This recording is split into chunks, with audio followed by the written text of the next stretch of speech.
Hello दोस्तों, आज के इस वीडियो में फिजिक्स के चैप्टर 1 का इम्पोर्टेंट सवाल बताने वाला हूं, जो कि आपके 1 नंबर, 3 नंबर और 5 नंबर में आता है। तो सारा का सारा चैप्टर 1 का हर सूत्र पे हर एक सवाल बताऊंगा, तो वीडियो पूरा लास्ट तक देखिएगा, ठीक है। और नीचे के आपको एरिया में आपको मेरा नंबर दिख रहा होगा, तो मेरे व्हाट्सएप पे आकर आप जुड़ सकते हैं, ताकि जब परीक्षा नजदीक है तो मैं यूपी बोर्ड का सोल्यूशन का जो प्रीवियस ईयर पेपर होता है उसका पूरा सोल्यूशन पीडीएफ में देता हूं, जिससे आप बहुत ही कम प्राइस में लेकर आसानी से आप 70 में 65 नंबर की तैयारी कर सकें, ठीक है। तो नीचे व्हाट्सएप पे नंबर पे आप मैसेज जरूर कर दीजिएगा। तो दोस्तों, वीडियो शुरू करने से पहले मैं आपको बता दूं, अगर वीडियो आपने लाइक नहीं किया तो प्लीज एक लाइक कर दीजिए, ताकि हमें मोटिवेशन मिले, ठीक है। और उसके बाद इस चैनल को सब्सक्राइब कर दीजिएगा रेड बटन पे क्लिक करके, और बेल नोटिफिकेशन ऑन कर दीजिए। और वीडियो अच्छी लगे तो वीडियो को शेयर कीजिए। तो आइए चलते हैं सवाल की ओर। सवाल लगाना हम लोग स्टार्ट करते हैं। दोस्तों, इस सवाल को आज हम लोग हल करेंगे, ठीक है। तो दोस्तों, इस सवाल को हल करने के लिए आपको यहाँ पे देखिए क्या क्या दिया गया है। तो आपको सूत्र याद होना बहुत जरूरी है, तो साथ में हम सूत्र जानते हुए भी चलेंगे, ठीक है। तो यहाँ पे दिया है कि 3.2 कूलाम आवेश कितने इलेक्ट्रॉनों द्वारा निर्मित होगा।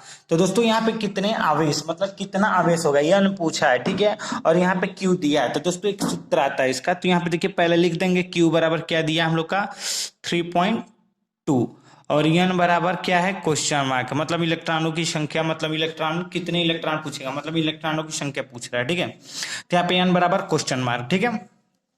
अब इसका सूत्र क्या होता है, Q बराबर एन इंटू ई, ठीक है। ये सूत्र होता है, याद रखिएगा, ठीक है। ये सूत्र होता है, तो इस सूत्र को याद रखिएगा। तो सिंपली हम यहाँ पे Q बराबर एन इंटू ई है, तो इलेक्ट्रॉन का आपको मान मालूम है कि E बराबर क्या होता है 1.6 इंटू 10⁻19, ठीक है। ये आपका मतलब होता है इलेक्ट्रॉन का सूत्र, मतलब इलेक्ट्रॉन का मान, ठीक है। तो यहाँ पे देखिए ई भी मिल गया, क्यू भी मिल गया, तो एन बराबर हम लोग का क्या हो जाएगा, एन बराबर क्या हो जाएगा क्यू अपॉन ई। क्यू का मान कितना दिया है 3.2 और 1.6, इसको मतलब और उसके बाद नीचे गुणा है 10⁻19, ठीक है। ये हम यहां तक, ठीक है। ये देखिए 10⁻19 को हम लोग ऊपर भेज देते हैं, ठीक है। और इन दोनों में 10 से गुणा कर देंगे, तो 10 से गुणा करेंगे तो 32/16 हो जाएगा, और ऊपर गुणे 10⁻19 हो जाएगा, ठीक है। तो 16 कने 16, 16 दूना 32, यानी 2 इंटू 10⁻19, ठीक है। तो ये हम लोग का दोस्तों आंसर हो जाएगा, मतलब इलेक्ट्रॉनों की संख्या कितना है यहाँ पे लिख देंगे, इलेक्ट्रॉनों की संख्या n is equal to 2 into 10⁻19। तो दोस्तों, ये आपका 1 नंबर में आता है और बहुत ही सवाल इजी है, ठीक है। तो अब आते हैं अगले सवाल की ओर। दोस्तों, यहाँ पे देख सकते हैं दूसरा 12.5 गुणे 10⁻18 इलेक्ट्रॉनों के आवेशों की गणना कीजिए। सेम टू सेम इसी सूत्र पे लगेगा, जो ये सूत्र हम लोग लगाए हैं उसी सूत्र पे लगेगा। बस यहाँ पे देखिए हल करेंगे, तो यहाँ पे देखिए यहाँ पे क्या दिया है, एन बराबर आपको दे दिया 12.5 गुणे 10⁻18, और यहाँ पे ई बराबर आपको पता ही है 1.6 इंटू 10⁻19 होता है। और यहाँ पे बस आपको Q बराबर क्वेश्चन मार्क दे दिया है, मतलब Q बराबर आपको पता करना है। तो Q बराबर आपने क्या पढ़ा है, एन इंटू ई, बस इसी सूत्र पे रखेंगे। तो 12.5 गुणे 1.6 गुणे 10�8 गुणे 10⁻19, ठीक है। अब इसी चीज को हम लोग हल करेंगे। तो दोस्तों, यहाँ पे देखिए ये क्या हो जाएगा, यहाँ पे 18 है ना, यहाँ पे 8 लिखा गया, यहाँ पे 18 रहेगा। तो यहाँ पे 18 में से मतलब 19 में से 18 गया तो 1 बचेगा, ठीक है। तो 12.5 गुणे 1.6 गुणे 10⁻1, ठीक है। अब इन दोनों को गुणा करेंगे ना तो 200 आएगा, इन दोनों को गुणा करेंगे तो 200 आएगा, और 200 गुणे 10⁻1 मतलब 1 जीरो इसमें से घटाएंगे तो हम लोग का क्या आ जाएगा, मतलब 1 जीरो कह रहे हैं यहाँ पे, सॉरी दोस्तों, यहाँ पे गुणा गलती हो गया, ठीक है। तो इसको कट करते हैं, मतलब यहाँ पे पहले गुणा कर लेते हैं, 2.5 इंटू 1.6 का गुणा करते हैं, 6×5 30 का 0, 3 हासिल, 6 दूना 12, 3 15 के 5, 1 हासिल, 6 कने 6 7, ठीक है। और यहाँ पे 125, ठीक है। अब यहाँ पे 0, 5 5 10 का 0, 10 के 0 1 2, तो यहाँ पे 1 2 अंक पे दशमलव 2 अंक पे दशमलव, यानी कि 20 गुणे 10 के घात ऋण 1 होगा। ठीक है, हम 200 गुणे लिख दिए थे। ठीक है, तो यहाँ पे ये दोनों लाइन गलत है, ये लाइन सही था, बस ये लाइन गलत था। ठीक है, तो यहाँ पे ये चीज का दोनों का गुणा करेंगे। ठीक है, तो 20 गुणे 10 के घात ऋण होगा, 1 0 हटेगा तो 2 कूलाम आएगा आंसर। ठीक है, कूलाम। ठीक है, आप भी इसको करके ट्राई कर लीजिएगा। ठीक है, बाकी यहाँ पे 2 कूलाम आंसर होगा इसका। ठीक है, क्यू बराबर, तो यहाँ पे आवेशों की गणना हो चुकी है। अब आते हैं एकदम अगले सवाल पे, जो कि आपका 2 से 3 नंबरों में आता है। ठीक है, ये दोनों 1 1 नंबर के सवाल थे। दोस्तों ये भी बहुत ही काफी इजी सवाल है, इसको भी हम लोग आसानी से हल कर सकते हैं। देखिए 1.0 यानी 1 माइक्रो कूलाम के 2 बराबर एवं विपरीत प्रकार के आवेश हैं 2.0 मिलीमीटर दूर रखे हैं। ठीक है, इस वैद्युत द्विध्रुव का द्विध्रुव आघूर्ण ज्ञात कीजिए, मतलब द्विध्रुव आघूर्ण ज्ञात करना है। ठीक है, तो इसमें पहले हम लोग लिखेंगे हल। देखिए किसी भी सवाल को आप लोग हल कीजिए ना बोर्ड परीक्षा में, तो सबसे पहले देखिए दिया क्या है, तो यहाँ पे हम लिख देते हैं दिया है। ठीक है, हर सवाल में आप ऐसे कर सकते हैं। ठीक है, तो यहाँ पे क्यू दिया है, तो क्यू कितना दिया है 1 माइक्रो कूलाम। ठीक है, 1 माइक्रो कूलाम। ठीक है, 1.0 भी लिख सकते हैं। अब दोस्तों माइक्रो कूलाम को आप कूलाम में बदलेंगे तो 10 के घात ऋण 6 हो जाएगा, यानी कि 1 गुणे 10 के घात ऋण 6, तो हम डायरेक्ट 10 के घात ऋण 6 लिख दे रहे हैं और कूलाम लगा दे रहे हैं। ठीक है, दूसरा चीज क्या दिया है लंबाई, तो लंबाई उसमें क्या होता है 2l बराबर 2 मिलीमीटर दिया है। ठीक है, देखिए यहाँ पे बराबर एवं विपरीत। ठीक है, 2 बराबर एवं विपरीत प्रकार के आवेश 2.0 मिलीमीटर की दूरी पर, मतलब दोनों की, यानी कि एक एक की दूरी है, तो यानी कि 2l बराबर यहाँ पे हो गया 2 मिलीमीटर। अब मिलीमीटर को अगर हम चाहें तो मीटर में बदलने के लिए कितना से गुणा करने का पड़ेगा 10 के घात ऋण 3 से। ठीक है, क्योंकि 2 से करेंगे तो आपको उसमें मिलेगा सेंटीमीटर में, और यहाँ पे हम मिलीमीटर में 10 के घात ऋण 3 से हम गुणा करके मिलीमीटर में बदल दे रहे हैं। ठीक है, और यहाँ पे आपको क्या पूछा है द्विध्रुव आघूर्ण ज्ञात करना है, यानी कि पी आपको पूछा है, यानी पी बराबर क्वेश्चन मार्क, बस आपको पी बताना है। तो पी बराबर क्या होता है, पी बराबर सूत्र क्या होता है, पी बराबर द्विध्रुव आघूर्ण का सूत्र क्या होता है, पी बराबर 2ql ये होता है। तो यहाँ पे 2l बराबर दिया है इतना, तो 2 से 2 तो हम लोग का कट सकता है। ठीक है, तो 2 से 2 काटेंगे। अभी पहले यहाँ पे हम लोग लिखेंगे द्विध्रुव आघूर्ण के फार्मूला में रखेंगे मान, तो 2 गुणे 10 के घात ऋण 6 गुणे 10 के घात ऋण 3, और यहाँ पे 2 लिखना भूल गए हैं तो 2 भी लिख लेते हैं। ठीक है, तो दोस्तों यहाँ पे ये चीज हो गया। तो यहाँ पे अब आप लोग देखेंगे दोस्तों, यहाँ पे देखिए हमने यहाँ पे 2 लिख के गलती किया है, क्योंकि यहाँ पे देखिए 2ql है ना फार्मूला, तो अगर हम लोग देखें तो 2l बराबर हम लोग डायरेक्ट ये रख सकते हैं, लेकिन हमने 2 लिखा है फिर q लिखा है, फिर यहाँ पे 2l का जब मान यहाँ पे ये जो है, तो फिर हम 2 से भाग देंगे तो 2 से 2 कट जाएगा, तो यहाँ पे 2 लिखने की कोई बात ही नहीं है। ठीक है, तो यूँ समझ लीजिए डायरेक्ट 2l का हम फार्मूला यहाँ पे रख ले रहे हैं, यानी कि 2ql है तो यहाँ पे 2l का डायरेक्ट फार्मूला रख ले रहे हैं, बाकी q से गुणा कर देंगे। ठीक है, तो यहाँ पे देखिए 3 3 9 हो जाएगा, यानी p बराबर क्या हो जाएगा 2 गुणे 10 के घात -9। ठीक है, यहाँ पे द्विध्रुव आघूर्ण हो गया हम लोग का, तो इसका मात्रक क्या होता है कूलाम मीटर। ठीक है, कूलाम मीटर, तो ये हम लोग का द्विध्रुव आघूर्ण है। ठीक है, तो द्विध्रुव आघूर्ण का फार्मूला क्या होता है P बराबर 2ql, या फिर 2 मतलब यहाँ पे लिख सकते हैं P बराबर q2l। ठीक है, तो यहाँ पे आपको पता चल गया कि कैसे इसको हल करना है, तो ये हम लोग का आंसर हो गया। तो यहाँ पे इस फार्मूले को आप याद रखिएगा, P बराबर 2ql वाला फार्मूला, ये द्विध्रुव आघूर्ण का फार्मूला है। ठीक है, आते हैं नेक्स्ट सवाल पे। दोस्तों अब अगला सवाल देखेंगे, एक अनंत लंबाई के समान रूप में आवेशित सीधे तार का रैखिक आवेश घनत्व यानी कि लैम्डा 10 के घात ऋण 10 गुणे 10 के घात ऋण 8 कूलाम मीटर है। तार से 2 सेंटीमीटर लंबवत दूरी पर उत्पन्न वैद्युत क्षेत्र की तीव्रता ज्ञात कीजिए। बहुत ही आसान सवाल है, ये 3 नंबर में आया है, तो इस चीज को हम लोग हल करेंगे। तो हम डायरेक्ट लिखेंगे, यहाँ पे हम लोग 3 प्रश्न लगा लिए, तो चौथा का हल। ठीक है, यहाँ पे लिख देंगे। तो यहाँ पे देखिए आवेश यानी कि लेमडा दिया है, तो लेमडा बराबर हम लोग लिख देंगे 10 के घात 10 गुणे 10 के घात ऋण 8 कूलाम प्रति मीटर। आर बराबर 2 सेंटीमीटर दूरी, जिसको मीटर में बदलेंगे तो 10 के घात ऋण 2, यानी 2 गुणे 10 के घात ऋण 2 मीटर हो जाएगा। और हमें पूछा है वैद्युत क्षेत्र की तीव्रता ई बराबर क्वेश्चन मार्क। ई बराबर सूत्र क्या होता है दोस्तों, 1/2 पाई एप्सिलॉन नॉट इंटू लेमडा बटा क्या होता है, आर होता है। ठीक है, तो ये सूत्र होता है। तो इसका मान हमें मालूम नहीं है इस वाले का, तो हम लोग क्या करेंगे, ऊपर नीचे 2 से गुणा कर देंगे, मतलब गुणा। ठीक है, तो 2/2 कर देंगे, तो यहाँ पे देखिए ये 4 हो जाएगा, यानी कि इसका मतलब बन किया जाएगा 4 पाई एप्सिलॉन नॉट इंटू 2 लेमडा बटा आर।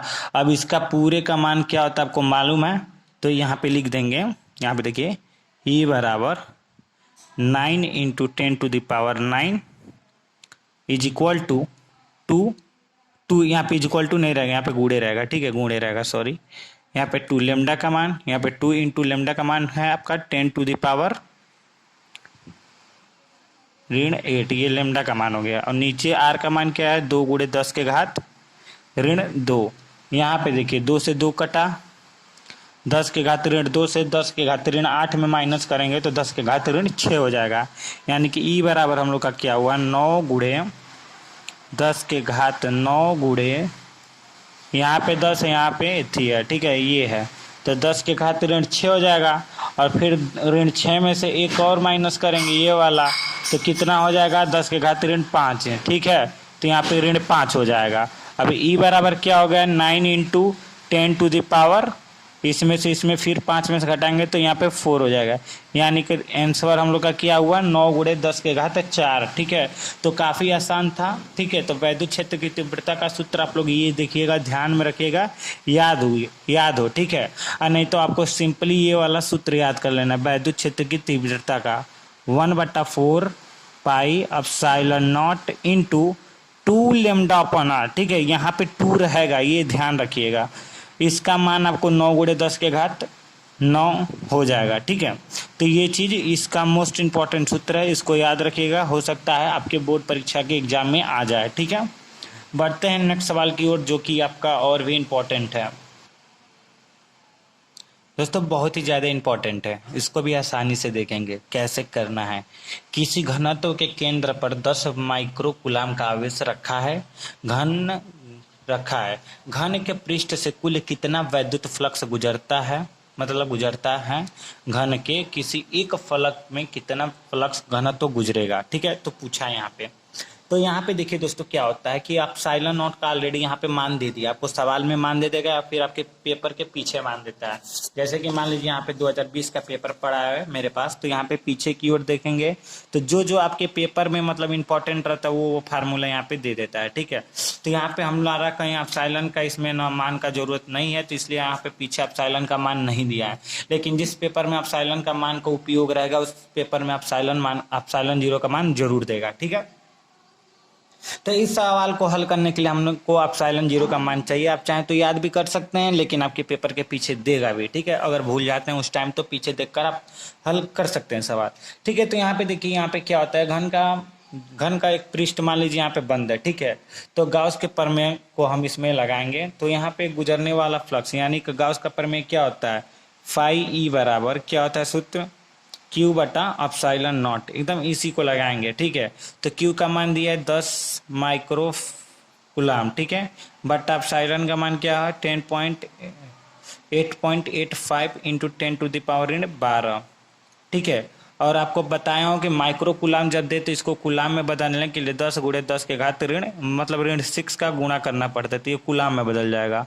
ठीक है, और यहाँ पे देखिए 8.85 इंटू 10⁻12, यहाँ पे ऋण 12 हो गया, ऋण 6, तो यहाँ पे देखिए यहाँ पे ये चीज हो जाएगा। तो इसका भी मात्रक यहाँ पे कूलाम स्क्वायर प्रति न्यूटन मीटर स्क्वायर है। ठीक है, तो यहाँ पे हम इसको कट पिट करेंगे, तो हम लोग का कट पिट होके क्या आ जाएगा, फाई ई बराबर क्या आ जाएगा, 1.13 इंटू 10⁻6।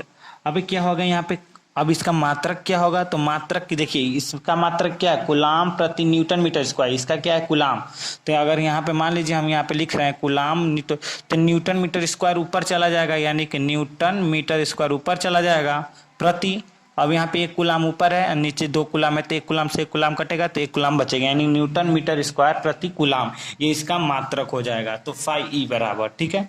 तो यही आंसर है, बहुत ही छोटा सा आंसर है, इस पे भी आपको 3 नंबर मिलता है। बस इतना सा छोटा सा सवाल आप दिमाग में लगाएंगे तो आपको 3 नंबर मिलेगा।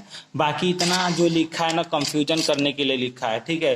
तो आपको पहले देख लेना है, मान बदलना है, ठीक है। वीडियो अच्छी लग रही हो तो वीडियो को लाइक कर दीजिए और व्हाट्सएप पे मैसेज करके जुड़ जाइए ग्रुप में, ताकि जैसे ही मेरा पीडीएफ तैयार हो हम आपको सूचित कर दें, ठीक है। तो आते हैं नेक्स्ट सवाल की ओर। ये 5 नंबर में आता है ये सवाल, जो 6 नंबर हम बताने वाले हैं। दोस्तों ये 5 नंबर में आता है, बहुत ही आसान है, आपको मैं इतना आसान तरीके से बताऊंगा आप चुटकियों में हल कर लेंगे, ठीक है। तो यहाँ पे देखिए, पहला आपको यहाँ पे दिया है कूलाम, यहाँ पे आवेश दे दिया आपको +1 माइक्रो कूलाम तथा -1 माइक्रो कूलाम। तो यहाँ पे प्लस माइनस से थी मत होइएगा, क्योंकि ये दिशा बता रहा है, ठीक है। बस यहाँ पे एक ही कूलाम आवेश दिया है, ठीक है, तो दिशा का बता रहा है, ठीक है। तो 2 बिंदु आवेश हैं, इस एक दूसरे से 2 सेंटीमीटर की दूरी पर स्थित हैं, दोनों मिलकर एक वैद्युत द्विध्रुव की रचना करते हैं। यह वैद्युत द्विध्रुव 1 गुणे 10 के घात 5 यानी कि 1 गुणे 10⁵ वोल्ट प्रति मीटर के एक समान वैद्युत क्षेत्र में स्थित है।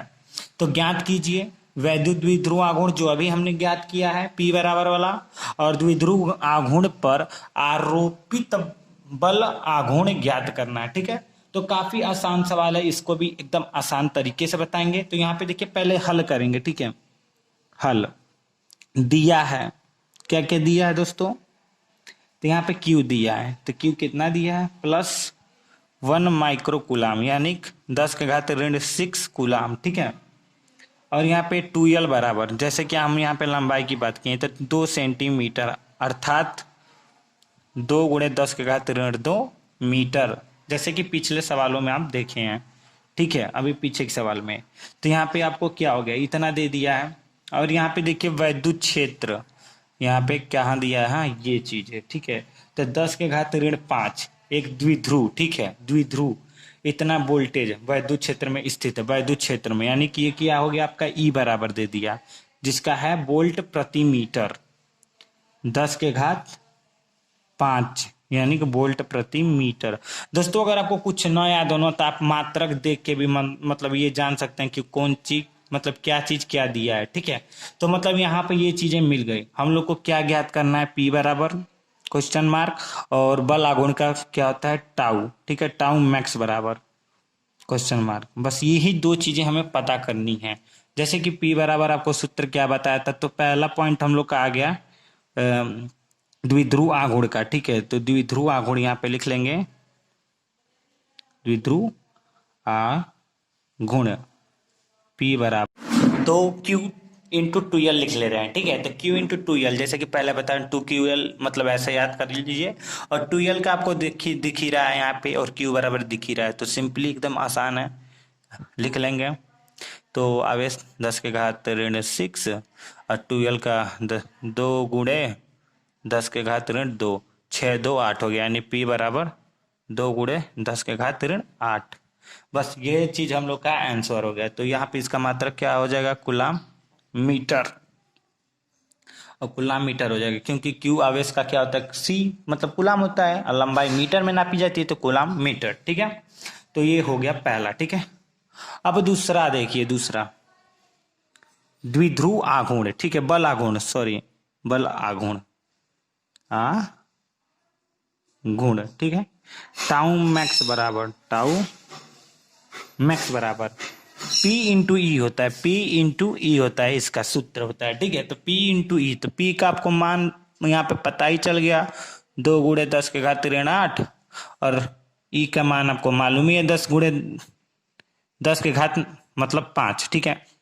तो यहाँ पे अब यहाँ पे क्या हो गया इसका, तो यहाँ पे 2 तो 2 लिखिए दीजिए, और यहाँ पे 5 8 में से घटा दीजिए, तो 10 के घात ऋण 3 हो जाएगा। अब इसका क्या होगा, तो न्यूटन मीटर हो जाएगा, ठीक है, न्यूटन इंटू मीटर। तो इसका मात्रक हो जाएगा। ठीक है, तो बस यही सवाल है आपका। दोस्तों वीडियो अच्छी लगी तो वीडियो को लाइक कीजिए और चैनल को सब्सक्राइब करके रखिए ताकि हर इंपॉर्टेंट सवाल आपको पता चल सके और आप व्हाट्सएप पे फटाफट मैसेज करके ज्वाइन हो जाइए। पहले मैं आपको बता दे रहा हूँ। ठीक है, तो वीडियो को लाइक करके चैनल को सब्सक्राइब करके वीडियो शेयर करिए, फैलाइए।